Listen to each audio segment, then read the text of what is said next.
사랑하는 교우 여러분들 모두 안녕하셨는지요? 일주일 동안 평안하셨고요. 저는 여러분의 얼굴을 오랫동안 보지 못해서 되게 궁금한데 모두가 잘 계시리라고 믿고 빨리 하루속히 우리가 다시 만나서 교회에서 만나서 예배를 드릴 수 있는 시간이 되기를 우리 간절히 소망했으면 좋겠습니다. 오늘은 사순절 5번째 주 유디카, 그러니까 하나님의 법, 하나님의 정의라고 하는 그런 주일입니다. 특별히 코로나 사태를 통해서 하나님의 공평하심과 하나님의 의를 생각하고 나와 하나님의 관계가 어떠한지, 또 나와 내 주변 사람들의 관계가 어떠한지를 돌이켜보면서 사랑과 헌신으로 섬기시는 한 주가 되시기를 바랍니다. 예전색은 보라색입니다. 고난을 상징합니다. 여러분, 이제 우리 다 같이 묵도하심으로써 오늘 주일 예배를 시작하겠습니다.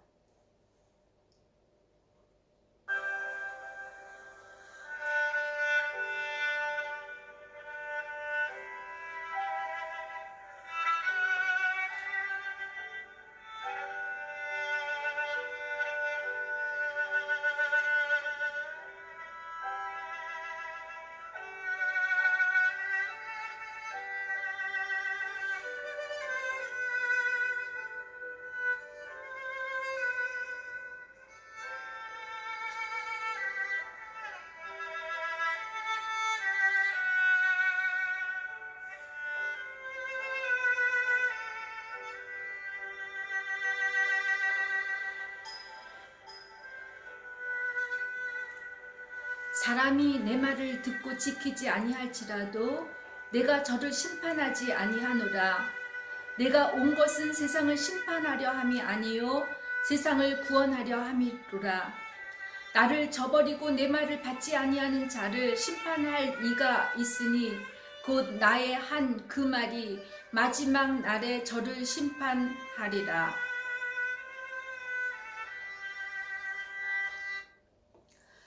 공의 하나님, 코로나 사건으로 온 세계가 고난의 늪에 빠진 가운데 사순절 5째 주일을 맞이하면서 주님의 고난을 새롭게 묵상할 수 있는 시간을 주심에 감사를 드립니다.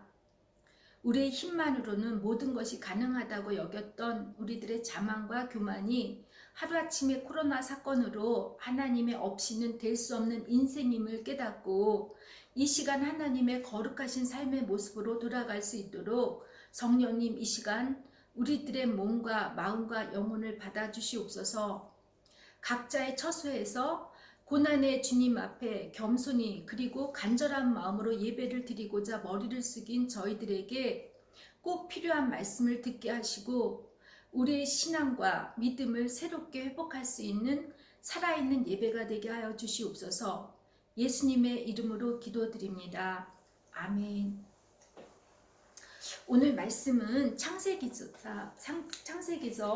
18장 원래 1절에서 33절까지인데 이게 너무 길어가지고 제가 카톡방에 여러분들에게 알려드린 것처럼 오늘은 14절에서 21절까지를 보겠습니다.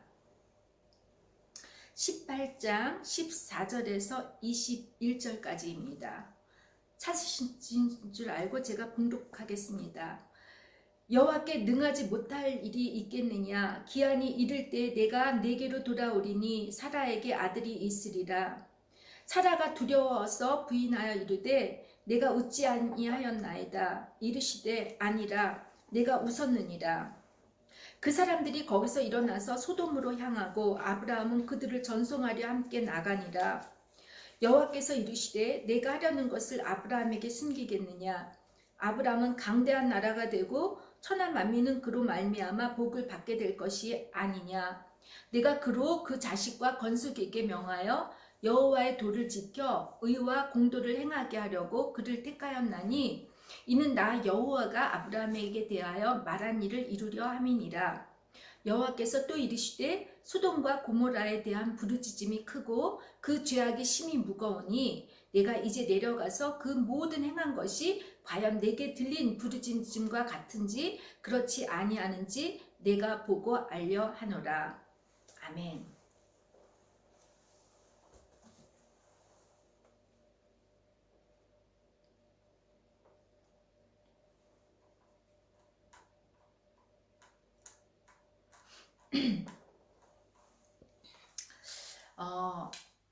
미국 캘리포니아 주립대학의 안젤라 레그라고 하는 그 심리학 교수님이 사람들이 좋은 소식과 나쁜 소식 중 어떤 소식을 먼저 알리고 싶은지 설문조사를 했는데 실험에 참가한 사람 중 그러니까 121명 중에 54%가 좋은 소식을 먼저 알리겠다고 했고 반대로 좋은 소식을 듣는 입장에서는 나쁜 소식을 먼저 듣기를 원한다는 응답자가 78%였다고 합니다.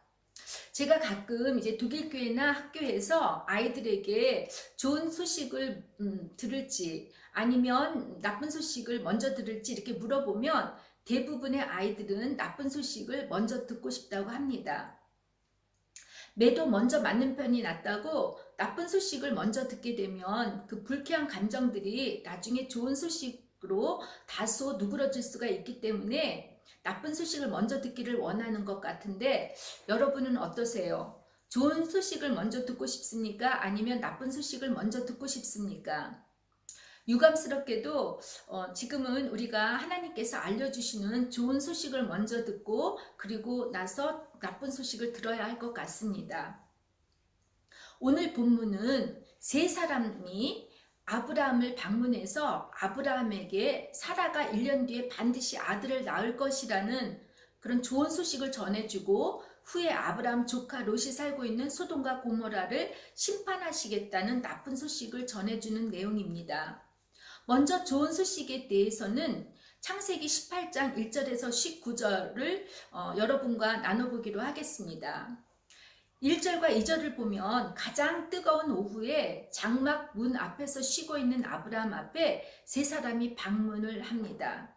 그런데 왜 창세기 기자는 하필 가장 신선할 때인 오전이나 저녁 때도 아니고 가장 태양볕이 뜨거운 오후에 세 사람이 찾아왔다고 기록을 했을까요?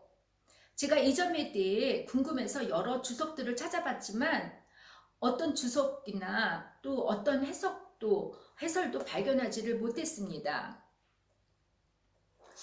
구약 성서 중 특히 창세기에 나오는 족장들에 대한 말씀은 내러티브, 그러니까 이야기식 전개 방법으로 쓰여져 있기 때문에 보통 설득하기보다는 독자들 스스로가 상상하고 이해할 수 있게 되어 다양한 해석들이 가능할 수 있습니다. 이 질문을 제가 곰곰이 생각하는 중에 갑자기 예전에 스페인의 그 안달루지아 주로 여행을 갔던 기억이 떠올랐습니다. 세실리아, 그라나다, 코도바, 말라가 등 여러 도시를 다녔는데 점심시간이 좀 지나고 나면 대부분 도시들이 그 독일 관광객만 제외하고는 모든 거리가 조용하고 한산했었습니다. 상점이나 백화점 등 가게들의 문이 닫혀 있었고 집집마다 창문들에 그 롤라대가 내려져 있었는데 시에스타 시간이었습니다. 보통 중동 지역을 포함해서 더운 나라들에 사는 사람들은 아침 일찍 일하고 정오쯤에 쉬었다가 다시 늦은 오후에 일을 합니다. 태양빛이 가장 뜨거운 정오에는 그 더위가 엄청나서 일을 할 수 있는 상황이 아니지요. 이 시간에 간단하게 점심을 먹고 난 후 잠시 쉬거나 낮잠을 자는데 이 시간을 시에스타라고 합니다. 더운 나라에서의 정오 시간은 만사가 다 귀찮고 일에 대한 의욕이 없어져서 인간의 활동량이나 노동 생산성이 가장 많이 떨어진다고 합니다. 세 사람이 가장 뜨거운 정오에 아브람을 찾아왔다는 것은 아브람과 사라가 지금까지 자신들의 노력과 힘으로 아들을 낳기 위해 애를 쓰고 노력을 하며 살았던 그런 열정들, 그런 열심들이 다 빠져 있었던 상태였다고 저는 생각합니다. 놀랍게도 11절과 12절에 사라에게는 여성의 생리가 끊어졌고 노쇠하고 아무런 즐거움이 없다고 기록되어 있습니다. 생산성이 멈춰버린 상태입니다. 인생의 시에스타를 맞이한 것이죠. 더 이상 아무런 일을 할 의욕이나 열정이 사라졌을 그 인생의 정오 시간에 하나님께서 방문을 하셨습니다. 우리의 노력과 힘으로는 더 이상 우리의 소원과 바람들을 이룰 수 없다고 포기했을 때 하나님은 계속해서 일을 하고 계십니다. 제가 처음 수영을 배웠을 때 먼저 몸에 들어가 있는 힘을 빼는 것이었습니다. 물이 무섭다고 긴장을 하게 되면 몸에 힘이 들어가서 수영을 할 수가 없고 도리어 물에 빠지게 됩니다. 우리의 삶도 마찬가지입니다. 우리의 몸과 마음에 힘이 잔뜩 들어가면 교만해지고 자만해집니다. 여러분들 교만하고 자만한 사람들 보면 어떻죠? 그들의 목이 그리고 그들의 어깨가 참 이렇게 뻣뻣합니다. 이들은 세상이 내 중심으로 돌아간다고 믿고 모든 것은 내가 잘해서 이루어진 것이라고 장담을 하고 삽니다. 이들에게 만일 하나님이 찾아오신다고 할 때 이들이 하나님을 영접할 수가 있겠습니까? 더욱이 하나님께서 말씀하시면 이들의 귀가 열리겠습니까? 전혀 아니라고 생각합니다. 그래서 우리의 삶에는 시에스타가 필요합니다. 여러분, 최선을 다해서 살았고 열심히 일을 했는데도 일이 잘 안 풀리고 되는 일이 하나도 없다고 생각할 땐 시에스타를 가지라는 그런 사인으로 받아들이시기를 바랍니다. 이 시에스타 시간에는 좌절하고 절망할 것이 아니라 우리의 삶을, 우리의 신앙을 돌이켜봐야 합니다. 무엇이 본질적이고 무엇이 비본질적이었는지, 나는 그동안 무엇을 위해 살아왔는지 한 번쯤 자신을 돌이켜봐야 합니다. 코로나 바이러스 사건으로 전 세계의 많은 사람들은 하던 일을 멈출 수밖에 없고 사람들과도 거리를 두면서 특히 독일은 2인 이상 컨택을 해서는 안 되는 그 반강제적인 시에스타의 시간을 보내고 있습니다. 정상적으로 돌아가던 이 시스템들이 올스톱하는 상태까지 왔을 때 아이러니하게도 지구의 공기는 오히려 깨끗해졌다고 합니다. 땅도 자연도 사람도 쉴 수 있는 그런 상태가 되었다는 것입니다. 안식이지요. 이 시에스타 시간에는 우리는 우리가 더불어가는 사람들 그리고 소비 중심으로 살았던 우리의 삶, 너무나 기계와 과학에만 의존하며 평안하고 안락한 삶을 추구했던 그 우리들의 이기적 욕심과 욕망들을 반성하고 회개하는 시간이 되어야 하지 않겠습니까? 지극히 그 작은 코로나라고 하는 바이러스 앞에서 우리는 정말 무능하고 무기력합니다. 하루아침에 사랑하는 사람들을 잃어버리고 지금도 죽음의 그 두려움과 고통 속에서 싸우는 이 재앙을 보면서 우리가 할 수 있는 일은 하나도 없습니다. 우리가 할 수 있는 일은 기도밖에는 없는 것 같습니다. 아브라함이 장막의 문 앞에서 앉아 있었던 것처럼 우리를 만나기 위해 찾아오시는 주님을 기다려야 합니다. 모든 것들이 멈춰버린 인생의 시에스타가 하나님이 바로 일하실 때입니다. 예수님께서는 너희는 먼저 그의 나라와 그의 의를 구하라. 그리하면 그 모든 것이 이루어지리라고 말씀하셨습니다. 그동안 우리의 신앙은 본질적인 것, 하나님의 나라와 하나님의 의를 구하지 않고 너무 비본질적인 것들을 구하려고 신앙생활을 해왔습니다. 이 코로나 사태에서도 서로 참지 못하고 양보하지 못하여 부부가 싸우고 경제적 어려움 때문에 걱정을 하고 우리의 건강을 염려하고 그리고 걱정을 합니다. 예수님께서는 우리가 먼저 하나님의 나라와 그의 의를 위한 그 본질적인 것을 위해 살려고 하면 우리가 염려하고 걱정하는 모든 그 비본질적인 것들을 해결해 주시겠다고 약속하셨습니다. 왜냐하면 엘샤다이, 전능하신 하나님께서는 환경이나 시간, 공간의 제한을 받지 않으시고 초월적으로 활동하시는 무소부재하신 분이시기 때문에 졸지도 주무시지도 않고 우리를 위해서 일을 하시는 분이십니다. 세 사람이 아브라함에게 찾아온 것에 대해 신학적 용어를 빌리자면 좀 여러분한테 어려울 텐데, 신현이라는 말, 현현, 테오판이라고 하죠. 하나님이 인간의 모습으로 나타나는 것을 말합니다. 성육신입니다. 이 세 사람에 대해서 초대교회 교부들은 삼위일체의 하나님이라고 해석을 하기도 했지만, 다른 성서학자들은 창세기 18장 13절에서 22절에 보면 아브라함과 여호와가 이렇게 1대1로 대화를 나누는 그 장면과 19장 1절에 두 천사가 소돔과 고모라에 갔다는 말씀과 연관해서 볼 때 한 분은 하나님이시고 두 사람은 천사를 의미한다고 이렇게 주장합니다. 그래서 구약 성서에서는 하나님께서 인간의 모습으로 성육식 하신 그 모습이 바로 예수님 그리스도라고 해석하는 분들도 있습니다.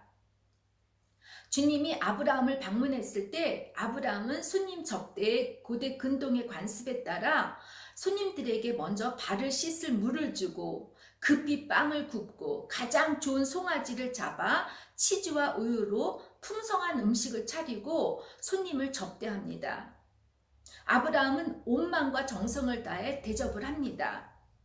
여러분, 이슬람교에서는 반드시 지켜야 할 5가지 의무가 있는데 그 중에 한 가지 의무가 자카트라고 합니다. 이 자카트는 가난한 자들, 나그네들, 고아와 가부들을 도와주는 것인데, 이것이 손님을 접대하는 그 문화와 아주 긴밀하게 관계가 있습니다. 구약의 율법의 그 토라에서도 고아와 가부, 나그네와 이방인들을 돌보는 것이 얼마나 중요한지 언급하고 있고, 주님께서도 뭐라고 말씀했죠? 작은 소자에게 한 것이 바로 나에게 한 것이라고 하셨습니다. 우리를 필요로 하는 그 한 사람을 잘 접대하는 것이, 대접하는 것이 주님을 섬기는 일이라고 하셨습니다. 여러분, 우리들에게 필요한 사람들과만 관계를 하려고 하지 않습니까? 조금이라도 우리에게 손해를 끼치는 사람과는 상대를 하지 않으려고 합니다. 특히 이 외국에서는 더하죠. 우리가 필요한 사람들이 아니라 우리들을 필요로 하는 사람에게 주님께 하듯 우리는 최선을 다해서 온 마음과 사랑으로 섬기시는 여러분과 제가 되기를 주님의 이름으로 부탁드립니다. 아브라함이 나그네의 모습으로 오신 주님을 지극정성으로 섬기고 대접할 때 주님의 교제가 이루어졌습니다. 그리고 이 교제가 이루어졌을 때 하나님께서 축복의 말씀을 하십니다. 10절에 보니까 내 아내 사라에게 아들이 있으리라 하시니 사라가 그 뒤 장막 문에서 들었더라. 이 말씀을 듣고 사라가 웃었다고 합니다. 저라도 웃을 수밖에 없었을 것 같습니다. 그녀의 웃음은 한국말에 쓴 웃음이라는 그런 것 같아요. 어이가 없거나 맞지 못해서 웃는 모습입니다. 믿을 수가 없을 것입니다. 목회를 하면서 여러 사람들로부터 자주 듣는 말은 기다리는 것이 지치고 약속을 붙잡는 게 두려워서 아예 기대를 하거나 소망을 갖지 않는다는 말입니다. 기다림에 지친 사람들은 실망할 것을 두려워하거나 절망할 자신을 보는 것이 힘들어서 더 이상 하나님의 기적을 기대하려고 하지 않고 포기합니다. 이런 분들이 때론 교회에서 볼 때 믿음이 좋아 보이는 것 같아요. 그런데 그분들의 마음속 깊은 곳에는 하나님에 대한 속상함이나 원망함이 들어 있습니다. 하나님을 변함없이 사랑했고 하나님만을 믿고 살았는데 내 기도의 응답은 없고 현실은 변한 것이 하나도 없을 때 절망을 하게 됩니다. 하나님을 떠날 수는 없어요. 그래서 그들은 그저 주어진 환경을 받아들이고 아무런 소망도 열정도 없이 교회를 다니며 신앙생활을 합니다. 이런 신앙인들의 모습을 보면 저는 신앙의 우울증을 앓는 사람이라고 이렇게 봅니다. 하나님을 사랑하지만 하나님에 대해 불신하는 사람들입니다. 혹시 여러분들 중에 하나님의 약속을 너무 많이 기다리다 지친 분들이 계십니까? 처음 하나님을 만났던 경험의 감격과 뜨거움이 냉소적인 믿음으로 변하진 않으셨는지 한번 생각해 보시기를 바랍니다. 여러분, 절망의 끝에서 포기하지 마시고 여러분의 그 손끝만이라도 하나님께 닿기만을 바라는 심정으로 주님을 붙잡아 보시기를 권합니다.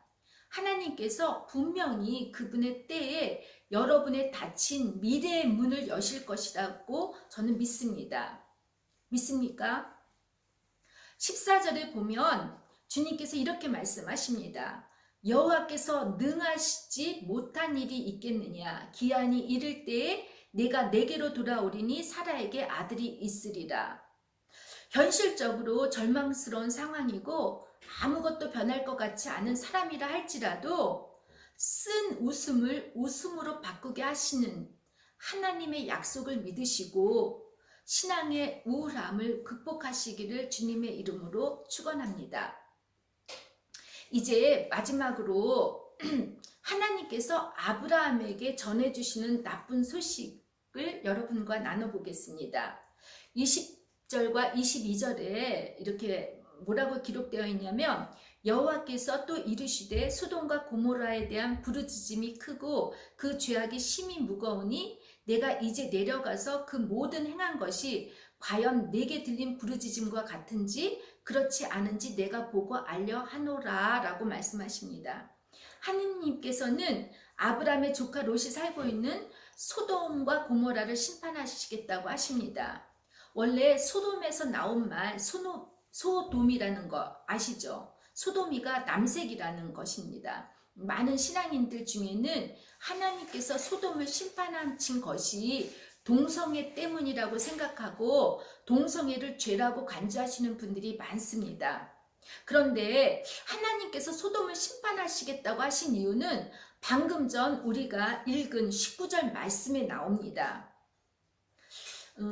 이것은 하나님이 아브라함을 부르신 목적과도 관련이 있는데 제가 18절 19절을 간단하게 요약하자면 강대한 나라가 되고 천한 만민이 그로 말미암아 복을 받게 될 것이고 그에게 속한 모든 족속들이 여호와의 도를 지켜 의와 공도를 행하게 하기 위한 것이 바로 아브라함이 받을 복의 이유였습니다. 아브라함과 그의 자손들, 그러니까 예수의 후손들인 우리가 복을 받고 복을 흘려보내기 위해서는 여호와의 말씀을 지키는데 그 지킬 때 그 의, 치타카라고 해요. 히브리어로. 그리고 공의, 미슈마파트라는 것을 행해야 한다는 것입니다. 하나님의 의, 그 치타카라는 뜻은 관계적 개념입니다. 예수님의 십자가와 상관이 있는 삶입니다. 내가 하나님과 어떤 관계를 맺고 있고 내가 이웃들과 어떤 관계를 맺고 살고 있는지 상관이 있습니다. 하나님을 사랑하는 사람은 하나님의 규례를 지키고 따르는 동시에 이웃을 사랑하고 긍휼히 여기는 것이 치타카라는 것입니다. 여러분 하나님을 사랑한다고 하고 누구를 미워하면은 이건 치타카의 삶이 아닙니다. 특히 공의, 미슈파트는 올바른 사회 질서와 연관이 있습니다. 올바른 판단을 해야 하고 정당한 재판을 해야 한다는 것입니다. 예를 들면 구약에서 정의와 공평이 다루어지는 곳이 바로 성문에서입니다. 성문은 이스라엘의 공동체 생활의 중심지입니다. 이곳에서 상거래가 이루어지기도 하고 누군가 착한 일을 했으면 공개적으로 칭찬을 받기도 하는 곳입니다. 그러나 성문의 가장 중요한 기능은 재판이었습니다. 누군가 억울한 일을 겪었을 때 성문에 와서 성읍의 그 장로들에게 호소를 하면 장로들과 그곳에 있는 사람들은 그가 겪은 억울한 사연을 듣고 그를 불쌍히 여기고 그를 위해 옳고 그른 것을 증언해 주는데, 이것이 지타카를 실행하는 것입니다. 그리고 성읍의 장로들은 재판관이 되어서 어떤 권력이나 부와 혹은 인맥이나 뇌물에 현혹되지 않고 판결을 해주는데, 이 판결이 바로 미슈파트입니다. 소돔과 고모라는 아브라함에게 명령된 의와 공도의 삶을 살지 않았기 때문입니다.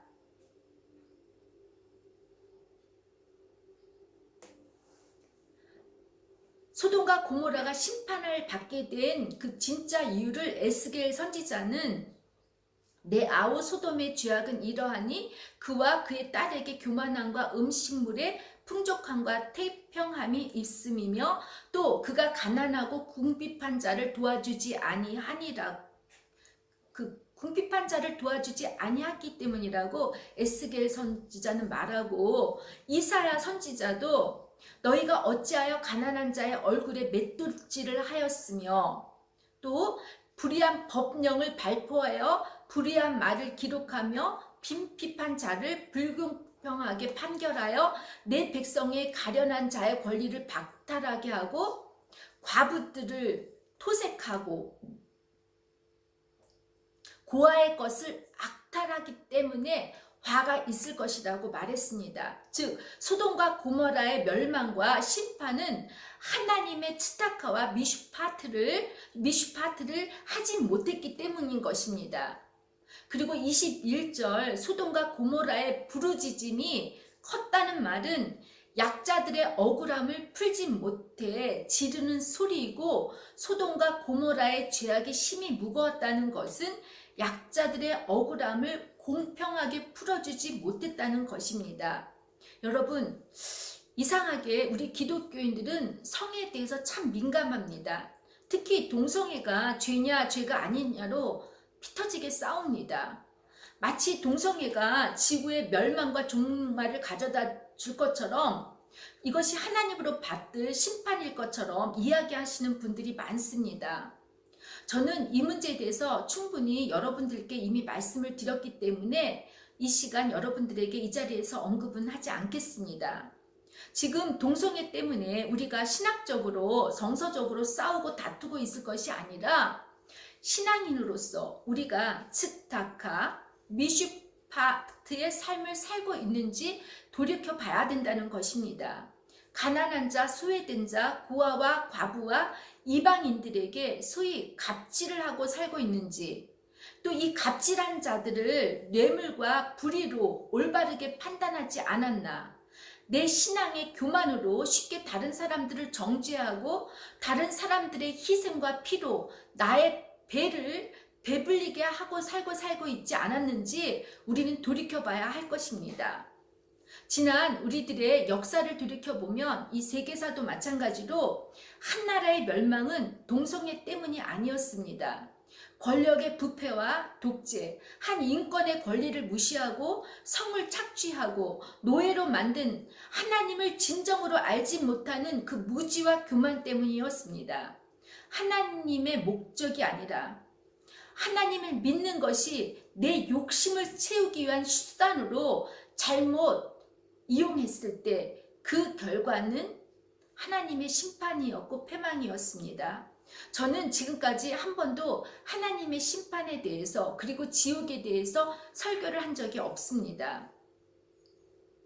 어떤 목사님들은 코로나 바이러스가 하나님으로부터 받는 재앙이라고 설교하시는 분도 있고, 어떤 분들은 음모설을 제기하기도 하는데, 저는 이번 코로나 사건을 계기로 많은 생각을 하면서 날마다 기도를 하고 있습니다. 지난주 화요일 기도하는데 주님께서 제게 누가복음 13장을 자꾸 읽어보라는 그런 마음을 주셨습니다. 기도를 마치고 누가복음 13장을 펴서 읽었는데, 실로암에서 망대가 무너져 치여서 죽은 18사람에 대한 그런 내용이 나왔습니다. 실로암의 망대가 무너진 것은 재앙이고 재난이었습니다. 이 죽은 사람들의 죄 때문에 재난이 일어났다고 주님께서 말씀하지 않으셨습니다. 이 사건을 통해서 우리의 죄를 깨닫고 회개를 하라고 하셨습니다. 우리가 예수님을 잘 믿고 믿음 생활을 잘해도 재앙이나 재난을 받을 수가 있습니다. 회개를 했다고 해서 불행이 닥치지 않는 것은 아닙니다. 저는 코로나 사건을 통해서 조금 전에 우리의 삶에 시에스타가 필요하다고 한 것처럼 이 시간에 나와 하나님의 관계, 그리고 이웃과의 관계를 돌이켜보면서 내가 하나님의 의를 행하고 하나님의 공평을 위해 살았는지 자족하고 회개하는 시간이 되길 여러분 모두에게 주님의 이름으로 부탁을 드립니다. 며칠 전에 제 마음에 많은 감동을 준 한 의사의 이야기로 오늘 말씀을 맺고자 합니다. 율리안 우르반이라고 하는 38세 이태리 의사가 그 롬바르다주의 한 병원에서 코로나로 죽어가는 사람들을 보면서 그가 겪었던 경험들을 나눈 이야기입니다. 그 율리안 우르반은 전혀 하나님을 믿지 않는 무신론자였고 부모님이 교회 가는 것을 비웃었다고 합니다. 그가 병원에서 코로나로 죽어가는 그 환자들에게 유일하게 할 수 있는 것은 누가 죽음을 맞이하러 집으로 먼저 보내져야 하는지 분류하는 일, 라벨을 붙이는 일이었다고 합니다. 그런데 어느 날 75세의 한 목사님이 코로나 확진자로 병원에 오셨는데 이분은 호흡하는 것이 매우 어렵고 힘들었지만 매일 죽어가는 사람들의 손을 붙잡아주고 기도해주고 그들에게 성경을 읽어주었다고 합니다. 그는 목사님에 대해서 이렇게 이야기를 합니다. 그 목사님은 우리에게 깊은 인상을 주었습니다. 우리가 처음 그의 전하는 말을 들을 약간의 시간을 가졌을 때도 우리는 모두 그저 피곤함에 눌리고 낙담한 의사들이었고 정신적으로나 육체적으로 끝난 상태였습니다. 지금 우리는 고백할 수 있습니다. 한낱 인간인 우리는 매일 수많은 사람이 죽어나가는 이 상황에 더 이상 무엇을 할 수도 없는 한계에 이르렀습니다. 우리는 지쳤고 우리의 동료 2명은 사망했으며 다른 동료들은 바이러스에 확진되었습니다. 인간이 할 수 있는 일이 끝나는 거기에서 우리는 하나님의 필요함을 깨달았습니다. 그리고 짧은 몇 분의 휴식 시간이 주어질 때 우리는 하나님께 도움을 구하기 시작했습니다. 우리는 서로 이야기를 나눕니다. 치열한 무신론자였던 우리가 지금 매일 우리의 평강을 구하고 우리가 환자들을 잘 돌볼 수 있도록 우리를 도우시기를 주님께 구하는 것을 믿을 수 없다고 말입니다. 어제 75세의 그 목사님은 돌아가셨습니다. 지금까지 3주 동안 120명이 사망했고 우리 또한 모두 지치고 무너졌지만 그분은 자신의 상태와 우리의 어려운 한계에도 불구하고 우리가 더는 찾지 못했던 평강을 우리에게 가져다 주었습니다. 그 목사는 주님께 돌아가셨으며 현재 상황이 이어진다면 아마 우리도 곧 그분의 뒤를 따를 것입니다. 나는 6일째 집에도 들리지 못했고 언제 마지막 식사를 했는지도 모르겠습니다. 나는 지금 이 땅에서 나의 무용함을 깨닫지만 나의 마지막 호흡을 다른 이들을 돕는 데 줄 수 있기 원합니다. 나는 나의 동료들의 죽음과 그들의 고통에 둘러싸여 내가 하나님께 돌아온 것에 기쁨이 넘칩니다. 2020년 3월 여러분 다 같이 기도하시겠습니다. 사랑의 주님, 코로나라고 하는 커다란 재앙과 재난 앞에 우리가 할 수 있는 것은 아무것도 없습니다. 아무것도 할 수 없는 무기력하고 무능력한 우리들의 모습입니다. 원하든 원하지 않든 우리는 사회적 거리를 두면서 각자 집에서 시에스타라는 것을 하고 있습니다. 이 재앙이 누구의 잘못 때문이고 누구의 책임 때문이라고 손가락질하며 다른 사람을 비판할 것이 아니라 오히려 우리의 힘이 다 빠진 인생의 시에스타 시간에 우리가 츠타카 미슈마 파트의 삶을 살았는지 우리의 삶을 돌이켜보게 하시고 참으로 회개하는 시간이 되게 하여 주옵소서. 주님의 이름으로 기도드립니다. 아멘. 여러분, 이번 주는 다른 광고는 없습니다. 우리 모두가 10시에 코로나 확진 방지를 위해 한마음으로 기도드리는 시간 잊지 마시고 기도에 참여해 주시기 바랍니다. 특별히 목숨을 유지하기 위해 살려고 아우성거리는 사람들을 살려보려고 애쓰는 많은 의료진들, 또 자원봉사하시는 분들, 그리고 고통 속에 외롭게 죽어가는 많은 환자들과 사랑하는 사람을 제대로 이별하지도 못하고 떠나보내야 하는 가족들과 그 친지들을 위해 기도를 부탁드리고, 특별히 코로나가 이제 아프리카로 확진되었다고 하는데 참 상상만 해도 제가 끔찍해요. 이 아프리카까지 오지 말기를 바랬는데 왔다고 합니다. 여러분, 이를 위해 기도 간절히 부탁드립니다. 감사하게도 저희 교회 교우들에게 아무 일이 없어서 참 다행인데, 여러분 다 아시다시피 안젤로 형제님 아버님께서 이태리에서 의사로 수고하고 계시는데 정말 건강 잘 지키시고 지치지 않도록 우리 기도 부탁드립니다. 여러분들 중에 또 저희 독일교회 분들 중에 저에게 이렇게 전화를 하는 분들이 계시는데, 제가 일은 안 하지만 사무실에 가서 일은 안 하지만 집에 전화 대기 상태에 있거든요. 전화하신 분들이 제가 혼자 있어서 걱정해서 전화하는데 결국은 그분들이 힘든 얘기를 해요. 가족들하고 24시간 있는 게 쉽지 않다고 많이 힘들어하는데, 여러분 노아도 40일 동안 그 홍수 시간에 방주 안에 있었어요. 정말 힘들었을 것 같아요. 구원 받는 일이 쉽지는 않아요. 그러니까 여러분, 누구는 죽어가고 있고 아파하는데 우리 건강한 나의 가족들, 아이들, 남편, 아내를 보면서 여러분 감사하면서 조금 힘들어도 잘 참아주시고 한 주 평안하게 잘 지내시기를 부탁드립니다. 이제 우리 다 같이 일어나셔서 제가 축도로서 오늘 예배를 마치겠습니다.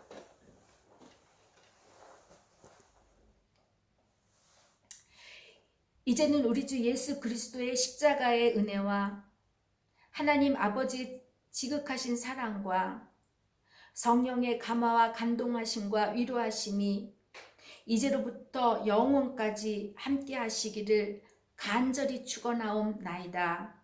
아멘.